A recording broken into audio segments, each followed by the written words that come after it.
Wow, what a book this is. The book of Exodus. It takes us from these mountaintop experiences to these very low valleys and back up on the mountain again and everything in between. And in this book, we find the power of God in an amazing way, and we also see the depravity of people in a very discouraging way. And we see all of these events that work together, and it may almost seem as though, what is the theme of this book? Well, let me just kind of boil it down as a simple way as I can. And I would even say this isn't necessarily just the theme of Exodus, but it's the first 5 books of the Bible, or Exodus all the way then through Joshua, the second book through the 6th book. And that is this right here. This is from slavery to freedom, and then happily ever after. That's boiling it down in as simple terms as we possibly can. But there's actually something missing in here, and you may very well know what that is. There's something in between the freedom and the happily ever after part. When we talk about the happily ever after, we're saying the promised land. It's from being enslaved in Egypt to the promised land that God had first promised to Abraham. And what this relates very well, in fact, to some things in the Christian life.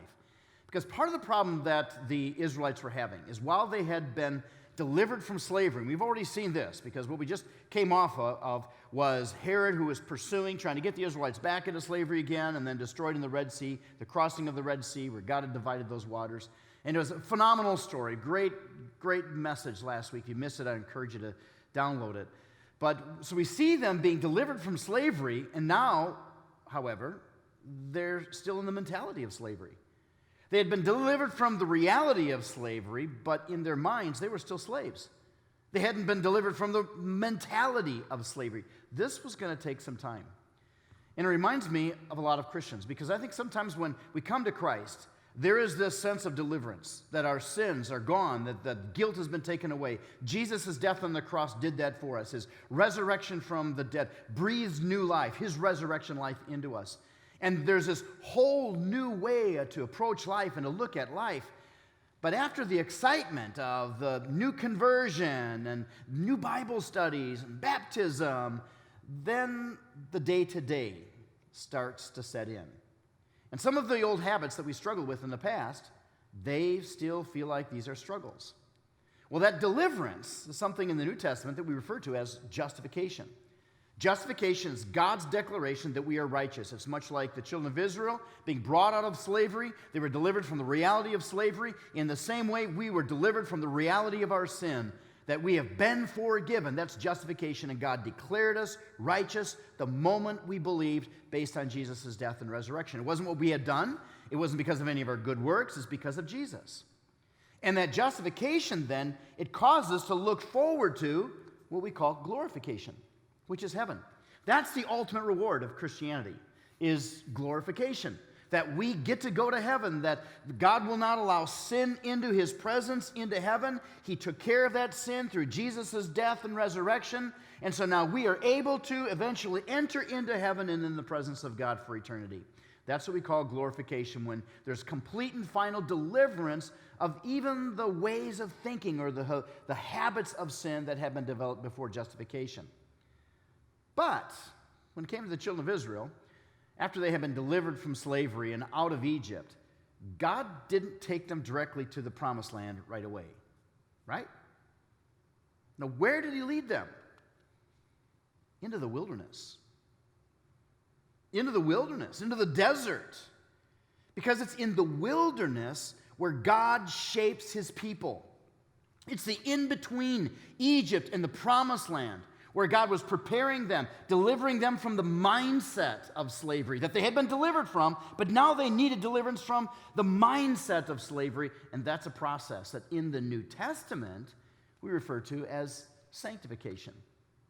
Sanctification is that process between justification and glorification, where God takes us through some difficult times. We have some mountaintop experiences, and we have some valley experiences, and everything in between. We face challenges and hardships, but also encouragements from God. And it's during this time between justification and glorification where he refines us and molds us into becoming more like his son, Jesus. I had a conversation with a new Christian in our church, and this person had been delivered in some fantastic ways. Major life change, the excitement of conversion and baptism. But prior to their conversion, there was a struggle with some depression and anxiety.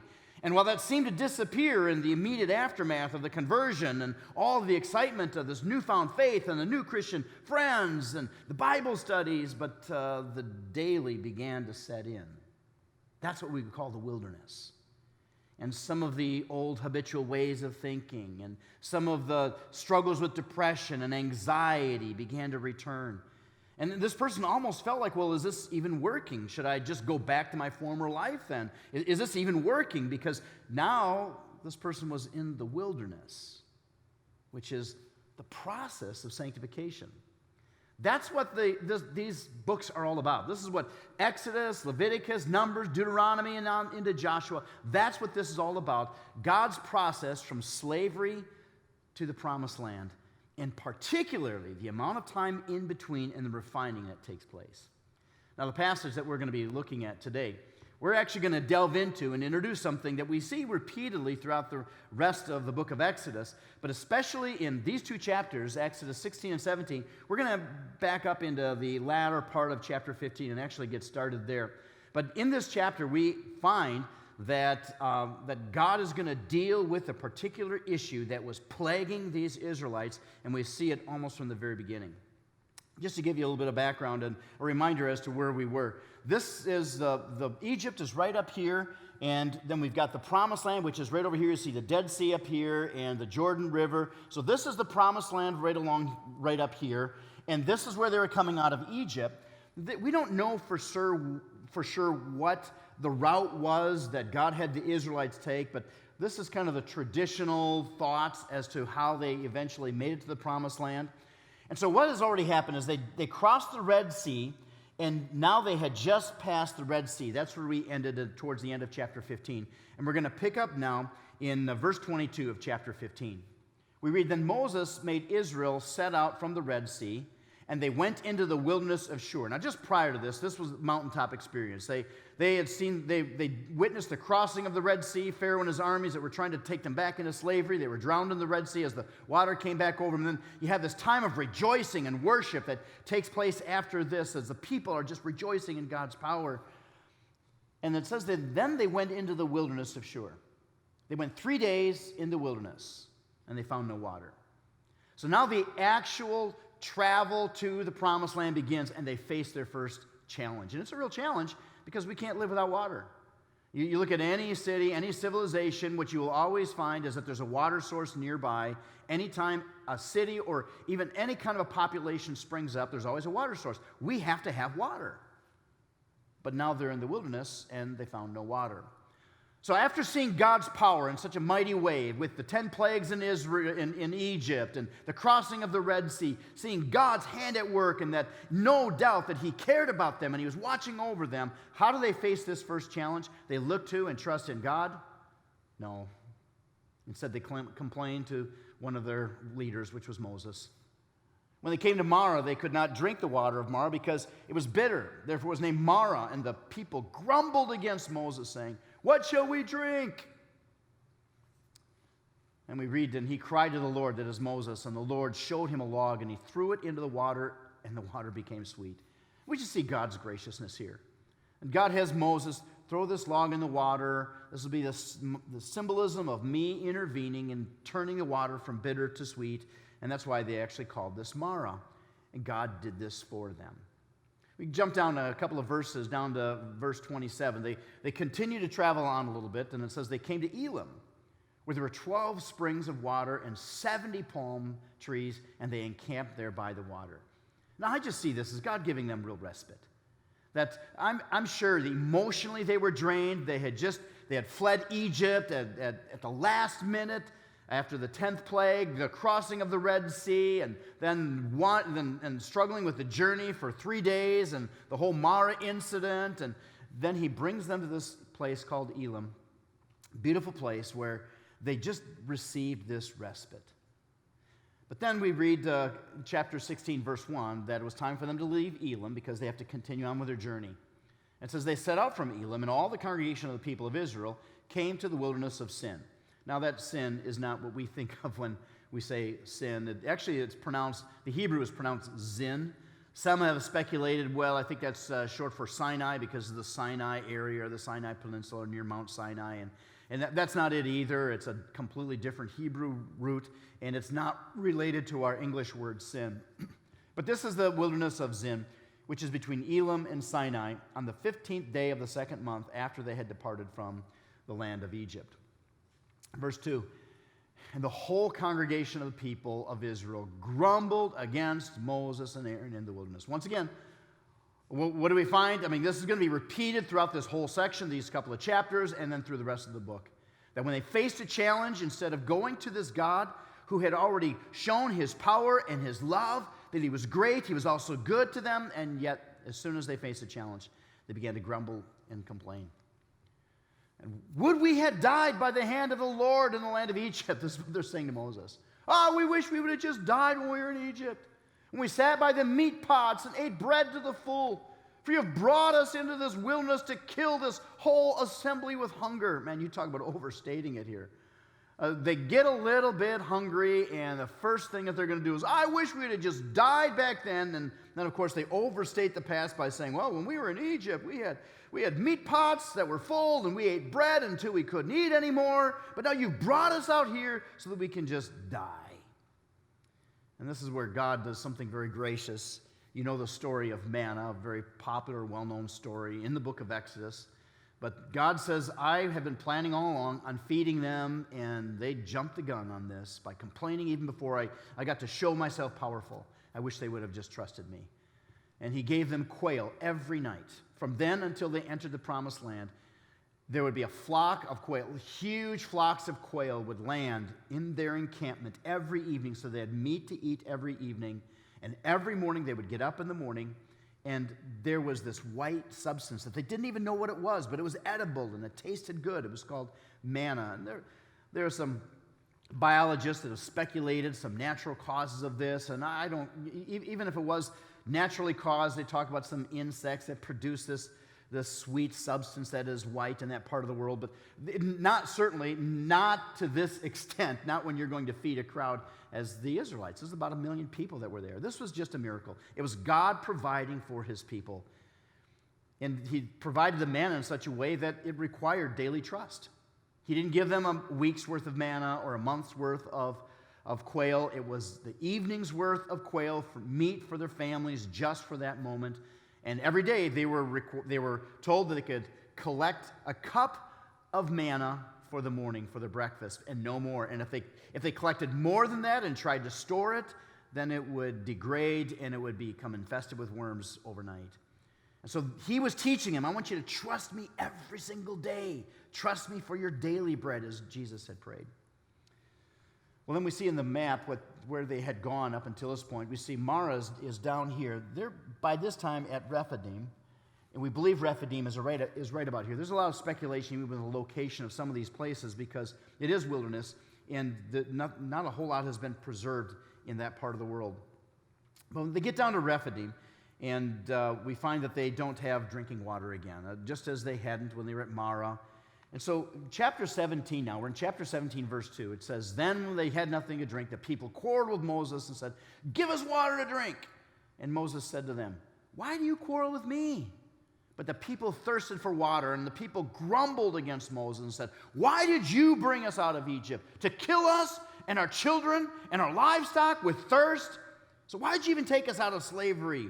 We were doing just fine there. Now you're just trying to kill us? And this is where Moses goes before God, and he says, what do I do? And God brings him to a rock, a giant rock in this desert land. And he says, I want you to strike the rock in front of the people and let them see the water gush out of this rock. Fresh water for them to drink. And hopefully this will once again let them know that I will provide. Stop your complaining. Stop your grumbling. I will provide. Sadly, the cycle that we see throughout this book, God does something great and good. He takes care of them. He shows his power. But after that wears off, the people murmur and complain. Then God again steps in and gives them relief. And a little while later, they're back to murmuring and complaining. And what I want us to focus on in these two chapters is that very concept right there, the problem of complaining. The problem of complaining. First, and number one, and it's number one for a good reason, because this is the main problem of complaining for us as followers of Jesus, right here. Complaining is the opposite of worship or serving. I mean, why had the children of Israel been delivered from Egypt? You remember? Depending on the version that you're reading, in the ESV it says that let my people go that they may serve me. In the NIV we read just one example. This is repeated several times in chapter 8, verse 1. God says to Pharaoh through Moses, let my people go so that they may worship me. This is why God delivered them from slavery in the first place. So they were not held back any longer by the Egyptians and their false religions, but to give them the freedom to be able to respond to God and to worship Him. And what were they doing now? They were doing the exact opposite. Worship is thanksgiving. The Jews could not worship without thanksgiving. Worship is thanksgiving. It's uplifting God, thanking Him, appreciating His goodness. That is worship. But if you are a habitual complainer, your worship, at best, is insincere, and at worst, hypocritical. Corporate worship that is genuine will change a negative attitude and turn us into habitually grateful people rather than critics, because we are then focused on God's greatness and His goodness, knowing that we can trust Him and that He will take care of us. That's what worship does for us. It changes our whole mindset towards God. And if we are habitually complaining and griping and grumbling, that's the opposite of worship. It's a serious sin. The second problem of complaining that we find in this passage, nostalgia is deceiving. I mean, the nostalgia that they had. Egypt was so great. I didn't come up with this. This is a great dad joke, though, so I figured, I'm a dad and I'm a grandpa, so I can get away with this. Someone said this, nostalgia is like a grammar lesson. You find the past perfect and make the present tense. That's what we do with nostalgia. We pretend as though everything was great in the past. Everything was wonderful. In chapter 16, verse 3, they said, in Egypt, we sat by the meat pots and ate bread to the full. We had it so good in Egypt.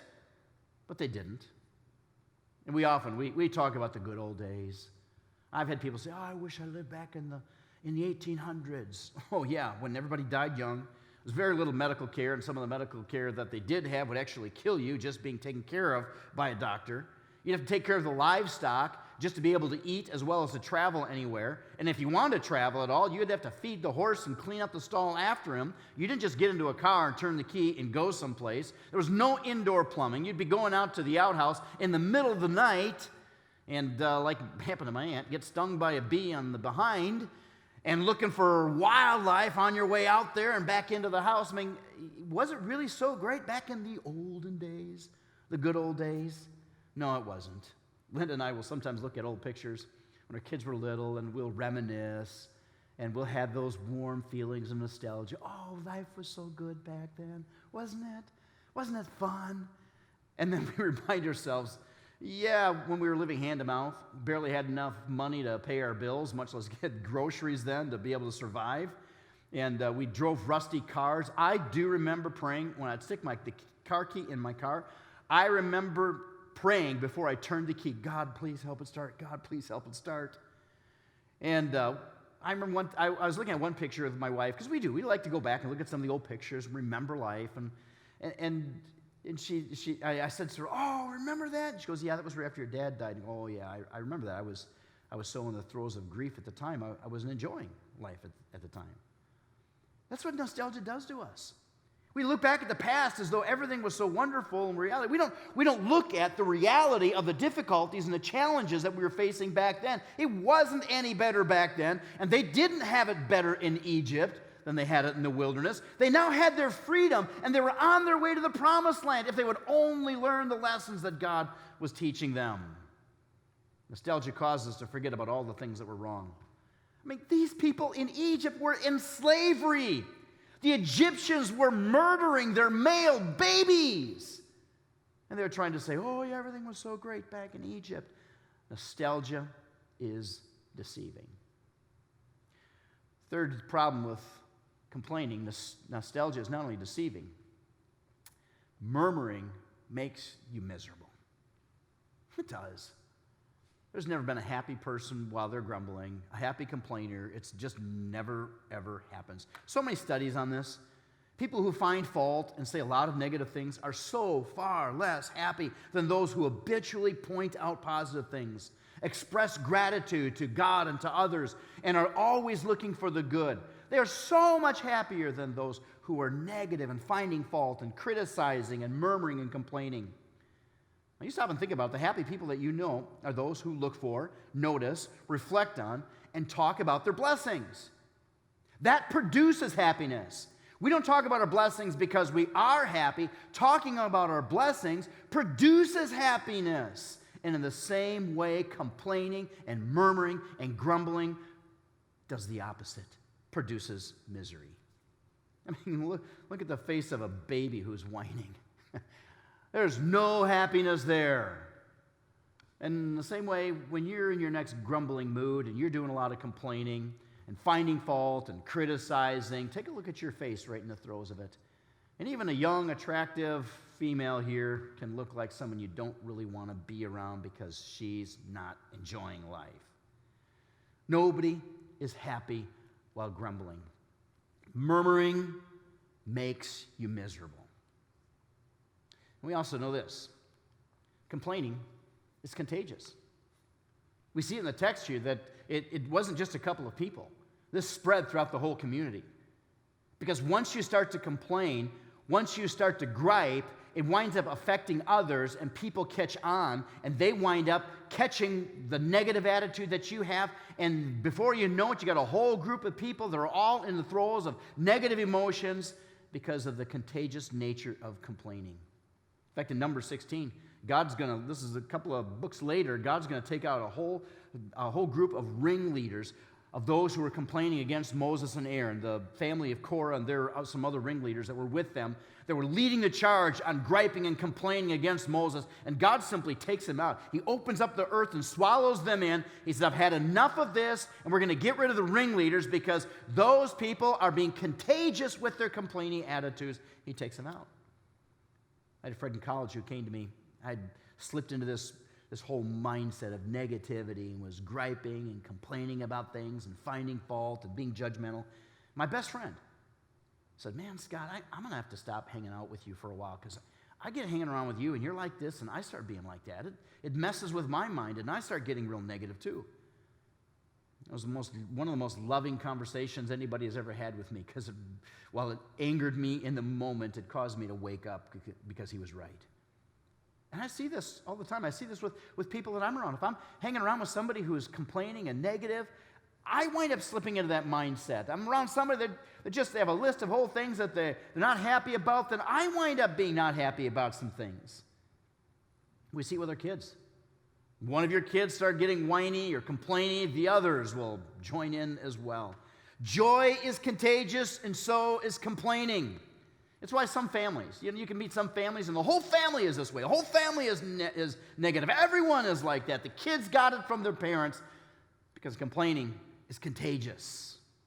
Whining spreads like cancer, and it spreads in a family, in a workplace, in churches, and a group of friends, and any organization, and it ends up becoming a part of the culture, and it destroys the culture, making everyone involved miserable. When I was planting early years of church planting, this goes back about almost 40 years ago, 30-some years ago. And the church was very small. I would say by this time we'd grown, but we were about 75 people or so. And there was a particular small group that I just knew they were never happy. And I was in this mindset, I wanted to please everybody, but they were just never happy. They complained about a lot of things. Every Sunday it was something different that they came to me and complained about. And I was doing everything I could to try to make them happy. I would bend over backwards to try to please them. In fact, I went so far as this, and I feel awful about this, but when my daughter was born, the night after she was born, I left the hospital because they had asked me to come to their small group to talk to them about some things that they were not happy about. I actually left the hospital when my daughter was born. My wife wanted me to stay. And I went to try to appease them, and it didn't work. They eventually left. And had I only known that that was going to be the best thing for our church at that time, that could have happened. Because when this group of people left, it was like this new life was breathed into our church. Everything changed for the better. There's such life in the church after they left. Because complaining affects others, and it even affects negatively the people that don't join in on the complaining. It has a negative impact on everybody, even those who don't join in. If you are a critic, you are hurting all of the people around you, not just those who join in and start complaining with you. In fact, in Numbers chapter 20, we have a story that's very similar to this, the story that we read in Exodus 16, where Moses struck the rock for water to come out. The people had come and they complained again about not having anything to drink. By this time, Moses had been frustrated with all of the grumbling, that every time there was a challenge, they started complaining about it instead of trusting God. And he got frustrated, he got angry, and he shouted at the Israelite leaders and said, "Must we bring water out of this rock again?" Saying we as Moses and Aaron. And then he struck the rock out of anger 3 times. And it was because of those actions that he was kept from going into the promised land. But you see how the grumbling of God's people made such a negative impact, and it sucked Moses into this sinful mindset himself. So you are affecting more than just yourself with your complaining. You are bringing down the people around you. And I think a big reason for this complaining, it just brings out the worst in others. I think a big reason for this is the arrogance that is on display with critics and complainers. There's a certain amount of arrogance that says, I know better. I could do better. I have a better way of doing this. This attitude that lifts ourselves up above the others, and that's what makes us feel like I have a right to complain. I think some of it is the complaining itself makes us feel better, like, hey, I do know better. But that arrogance winds up bringing out the worst in all those around us. And that's why there's this proverb in the book of Proverbs that says, remove one person from the strife, and it will cease. I've seen this time and again. We call it addition by subtraction.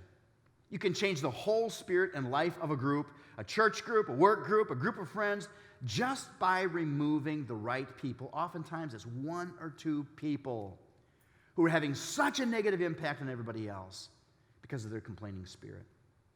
It's that arrogance that I always know better. I can find fault and complain because I know better, that produces such negativity in the group that they're a part of.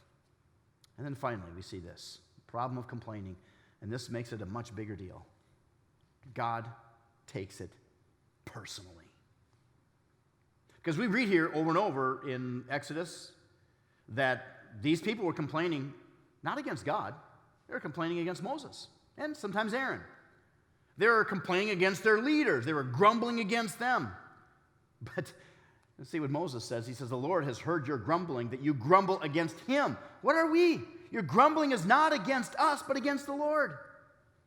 And in the later story, we have God actually sitting down with Moses and explaining to him, it's not you that they have a problem with, it's me. Our complaining about circumstances, about other people, is ultimately about the God who has allowed for us to be in these circumstances and has placed these people, with his sovereignty, place these people in our lives. Our complaints are ultimately against God, and he takes it personally. This is why we have a story in Numbers chapter 11, verse 1. It says, God got so tired of their grumbling that he breathed fire out of heaven against them. And it took Moses and Aaron on their knees, pleading before God to hold back his judgment upon those grumblers. Because he takes complaining seriously. And remember, the number one reason for this, it is the opposite of what we've been called to do. And just as those Israelites had been taken out of slavery so they could worship, we have been justified. We have been given forgiveness. We've been given a new life so that we can worship and uplift our God and express thanksgiving to him for his greatness and his goodness. And we do the opposite of that when we sin against God by complaining about our circumstances and other people. This is why the Apostle Paul wrote about this in the New Testament. In fact, he used this this Numbers 11 passage as an example. He says, "Do not grumble, as some of them did, and were killed by the destroying angel. These things happened to them as examples and were written down as warnings for us." Paul was saying this was recorded for us in the Old Testament. It was recorded for us as an example for us, as a warning for us. Because God takes grumbling and complaining as seriously today in the New Testament era as he did with the children of Israel as they're wandering through the wilderness. Well, right now, for so many of us, this one thing is number one in hindering so many of us our walk with God. Because you can't walk with God. You can't be in a good relationship with God. You can't worship sincerely with this critical, complaining albatross around your neck. It's not just hurting your relationship with a lot of other people. It's really hindering your relationship with God. This time in the wilderness for Israel. The time that was to prepare them for the promised land. It wound up keeping them in the wilderness longer. 40 years longer. And perhaps for some watching this, it's also the thing that is keeping you in your wilderness as well. So what do we do? I hope by this time, if we're taking this personally and we're willing to honestly evaluate ourselves and where we're at, and we're thinking, okay, I got to do something about this. It's a terrible habit. I've allowed myself to get into this habit.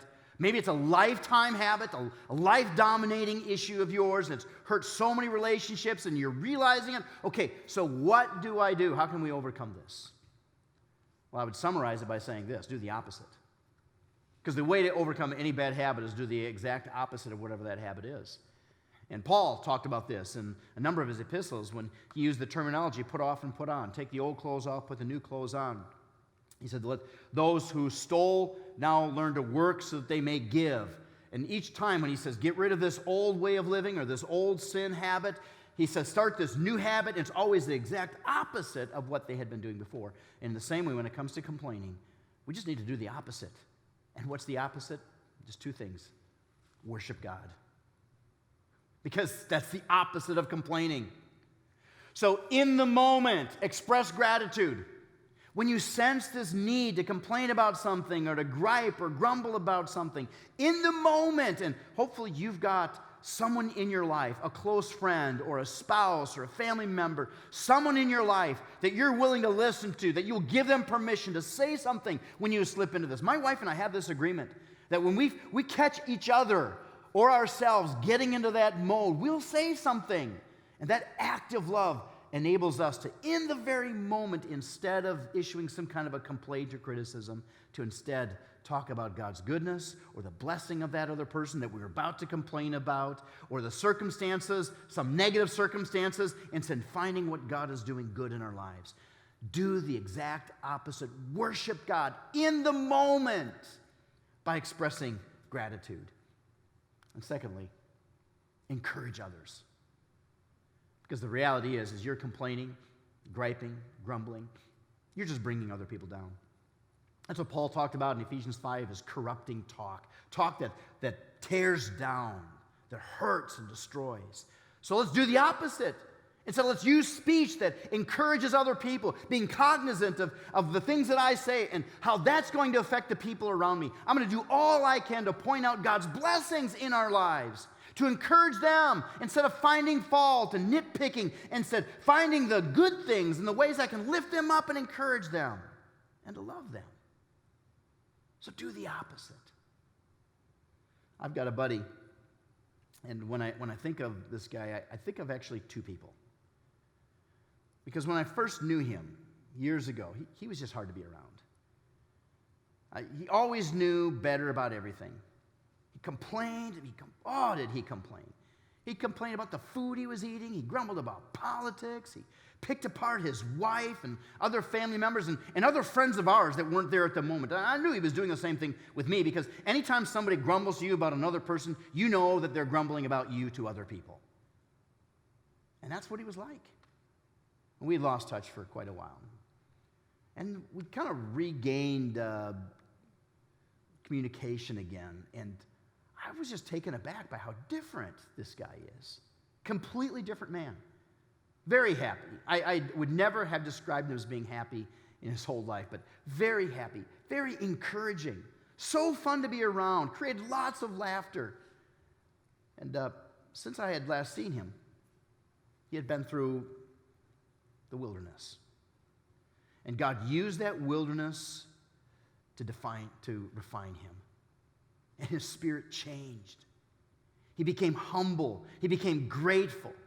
And everybody else around him, and especially him, were all better because of it. You stop and think about it. As followers of Jesus, we as followers of Jesus ought to be the most grateful and the least grumbling people of all the earth. We have had that which has separated us from our Creator. That load of guilt, our sin, we've had that removed. We have been completely forgiven. We've been promised eternal life. We have the promised land in front of us. He's guaranteed us heaven. We have the presence of God to walk with us through the difficult times, the wilderness, the sanctification. We have God's presence promised. If there's anybody on earth who ought not to be grumbling and complaining, it ought to be us, because of what Jesus has done for us. So a question for you to consider. How would people who know you best describe you? How would they describe you? Is it as one who tends to find the negative, the criticism, the judgment, the faults? Or is it one who tends to point out the positives, the blessings, expressing gratitude to God for his greatness and goodness? Father, I thank you for speaking to us in this. As the Apostle Paul wrote in 1 Corinthians, that this was written down for us, as an example for us. We have this here in the book of Exodus to serve as an example and as a warning. That this sin of complaining is something that you take very seriously. And ultimately, our sin of complaining is directed against you. And it's the exact opposite of what we've been called to do. We've been called to worship you. We recognize yet in those old sinful habits that we have not completely been able to do away with, we slip back into that negative mindset. And when challenged, rather than looking to you with trust and worship and thanksgiving, we tend to gripe and complain.